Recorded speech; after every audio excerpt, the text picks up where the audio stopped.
नमस्कार, मैं हूं संजय शर्मा। आप देख रहे हैं 4 PM न्यूज़ नेटवर्क। पिछले कुछ दिनों से आप सुनते थे कि नमस्कार, मैं हूं संजय शर्मा, आप देख रहे हैं 4 PM न्यूज़ नेटवर्क। मैं इसलिए नहीं कह पाता था क्योंकि जब नेशनल चैनल था तो मैं उस पर न्यूज़ नेटवर्क कहता था, लेकिन पिछले 29 तारीख से मैं 4 PM यूपी पर बोल रहा था भारत के लोगों के लिए, क्योंकि मेरा नेशनल चैनल बंद था। बहुत दिनों बाद आज ये बात मैं फिर कह पा रहा हूँ कि स्वागत है आपका 4 PM न्यूज़ नेटवर्क में।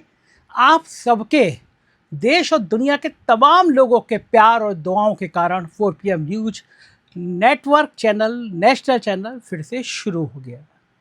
एक लंबी लड़ाई थी, एक लंबी जंग थी और मेरे आत्मसम्मान, मान सम्मान की लड़ाई थी। 29 तारीख की सुबह जब मैं उठा तो यूट्यूब से मेरे को एक मेल मिला। उस मेल में लिखा था कि भारत सरकार ने कहा है कि नेशनल सिक्योरिटी के लिए आपका चैनल खतरा है, इसलिए आपका चैनल ब्लॉक करें, और हमने आपका चैनल ब्लॉक कर दिया। मैं हैरान था कि ये सब कैसे, और मेरे को सबसे ज़्यादा ख़राब ये लगा कि भारत सरकार ने ये माना कि मेरा चैनल नेशनल सिक्योरिटी के खिलाफ था। मैं हैरान था क्योंकि मैं सालों से इस बात की कोशिश करता था कि देशभक्ति में, देश को बचाए रखने में अगर सबसे ज़्यादा जिन लोगों का योगदान हो, मेरा नाम उसमें लिखा जाए। मैं कोशिश करता था कि जब ईश्वर ने मुझे इतना बड़ा रास्ता दिखाया, इतना बड़ा आप लोगों का परिवार दिखाया, इतना बड़ा नेटवर्क चैनल, 74 लाख सब्सक्राइबर मुझे दिए, मेरा परिवार दिया, तो मैं कोशिश करूं कि मैं अपनी काम से, अपनी ज़बान से हर बात वो करूं जो देश के हित में हो, जिससे भारत मजबूत हो। जब यह आरोप लगा कि नेशनल सिक्योरिटी की वजह से मेरा चैनल बंद किया गया, तो मुझे बहुत दुख हुआ, और शायद सालों से इतना दुख किसी बात पे नहीं हुआ होगा। मैंने यूट्यूब से और भारत सरकार के सूचना प्रसारण मंत्रालय से पूछा कि आप मुझे बताइए, मेरा कौन सा ऐसा वीडियो था जो नेशनल सिक्योरिटी के खिलाफ था। मैं और मेरी टीम इस देश के लिए मर मिटने वालों में सबसे आगे रहेगी, ये हमारा संकल्प है। हम कभी सपने में भी नहीं सोच सकते कि कोई हमारा वीडियो ऐसा हो जो नेशनल सिक्योरिटी के खिलाफ हो। हमने उनको खत लिखा, हम जानना चाहते थे कि हमसे गलती कहाँ हुई, और हम भी ये तय करे बैठे थे कि अगर कोई भी वीडियो गलती से हमारा ऐसा होगा तो हम पलक झपकते ही उसको डिलीट कर देंगे और सोचेंगे कि हमने ऐसा क्यों कहा। लेकिन हमने सारी लिस्ट देखी, हमें कोई वीडियो ऐसा नज़र नहीं आया कि जिसमें हमने राष्ट्र के खिलाफ बात की हो। लेकिन कुछ बातें ज़रूर की थी।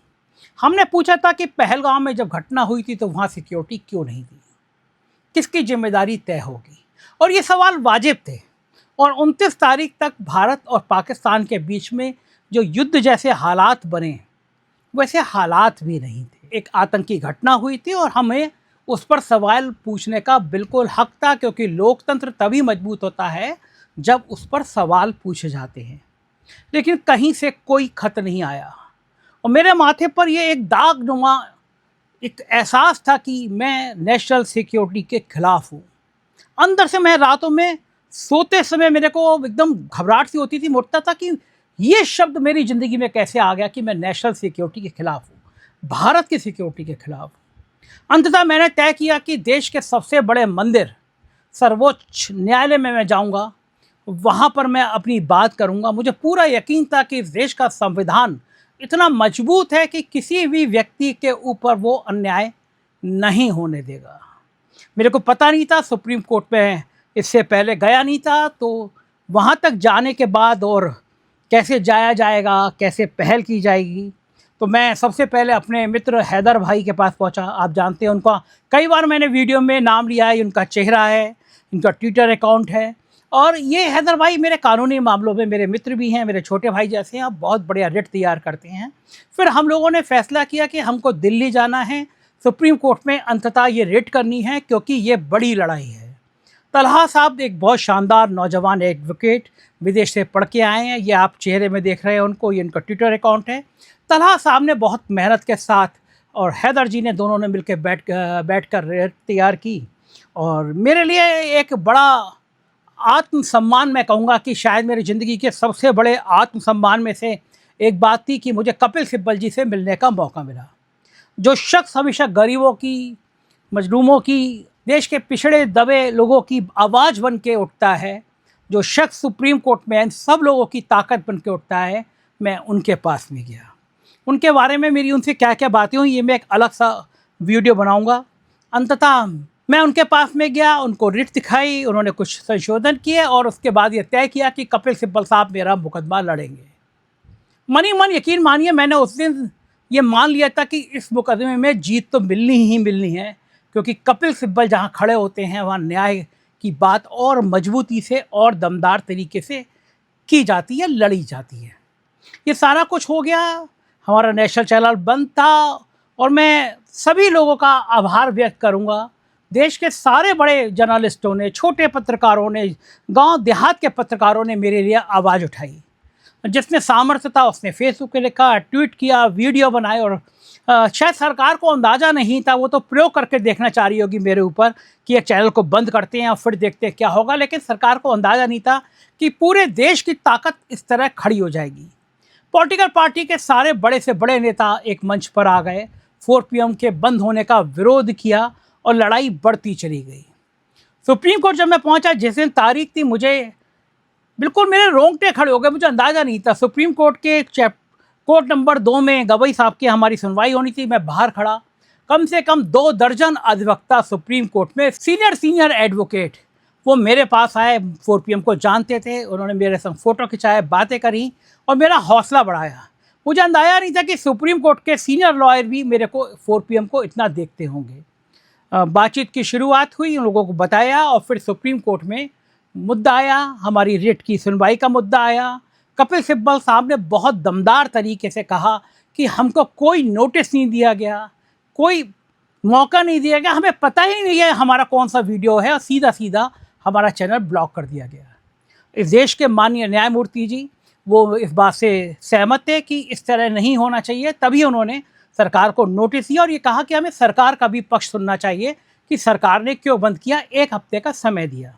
यह हफ्ता 13 तारीख को पूरा हो रहा था। 13 तारीख को सुप्रीम कोर्ट में सुनवाई होनी थी। मैंने बाहर निकल के अपने मित्रों को, अपने परिवार के लोगों से कहा कि मुझको यकीन है कि सरकार 13 तारीख से पहले ही हमारा चैनल खोल देगी। लोग कह रहे थे कि क्यों खुलवा देगी, ऐसे कैसे खोल देगी। मैंने ये तर्क दिया, मैंने कहा मेरा मानना है कि चूंकि सरकार के पास कोई ठोस आधार नहीं है, एक झटके से कुछ अफसरों ने चिट्ठी भेज दी, चैनल एंटी नेशनल है, चैनल बंद कर दो, चैनल बंद हो गया। मैंने कहा मैं देखना चाहता हूँ सरकार क्या पक्ष देगी, और सरकार भी शायद समझ गई होगी कि ये गलत फैसला हो गया, इस तरह 4 PM को बंद नहीं किया जाना चाहिए था।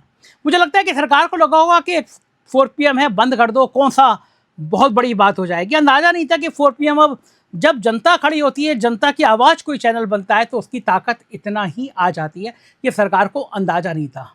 अंततः 4 PM की आवाज़ आप सब बन गए, आप एक ताकत के साथ खड़े हो गए और सरकार ने जब सुनवाई में 2 दिन बचे थे उससे पहले ही चैनल शुरू कर दिया, क्योंकि सरकार ये नहीं चाहती थी कि सुप्रीम कोर्ट कोई फैसला दे। जहाँ तक मैं समझ पा रहा हूँ, सरकार को डर था कि सुप्रीम कोर्ट कोई फैसला देगा, अगर आदेश लिखाएगा इस तरह बंदी के खिलाफ तो वो नज़ीर बन जाएगा। भविष्य में कभी किसी व्यक्ति का चैनल इस तरह बंद किया गया तो वो उसके लिए एक उदाहरण बन जाएगा। शायद इसीलिए खोला, मुझे पता नहीं, कानून की भाषा मुझे बहुत अच्छी तरह से आती नहीं। लेकिन एक बार तहे दिल से मैं आप सभी का शुक्रिया अदा करना चाहता हूँ। आपके इस प्यार ने मेरी ताकत को बहुत बढ़ा दिया और मेरे संग तो जब जब कोई बुरा करना चाहता है और अच्छा हो जाता है। हमारा चैनल इंडिया में बंद था, दुनिया में खूब देखा जा रहा था, और 4 PM यूपी जो दूसरा चैनल है वो चालू था। हम लोगों ने अपने वीडियो 4 PM यूपी पे डालने शुरू किए और हमको लगता था कि शायद 7-8 महीने में वो 1 मिलियन हो जाएगा, लेकिन 1 हफ्ते के अंदर ही वो चैनल 1 मिलियन हो गया। लोगों ने उसको 40 हज़ार लोग रोज़ उसको सब्सक्राइब कर रहे थे और एक उपलब्धि हो गई कि 1 हफ्ते के अंदर वो चैनल भी 1 मिलियन हो गया, 4 PM यूपी। तो मैं उन सभी लोगों का शुक्रिया अदा करूँगा, भरोसा दिलाऊँगा कि मैं जिस तेवर के साथ बात करता था तेवर वही रहेंगे। और सच में वो 2 लाइनें जो हैं, अगर मैं पल भर को भी बेज़मीर हो जाता, अगर मैं पल भर को भी बेज़मीर हो जाता, यकीन जानिए कब का वजीर हो जाता। एक बार फिर आपके इस प्यार के लिए बहुत बहुत शुक्रिया। Thank you.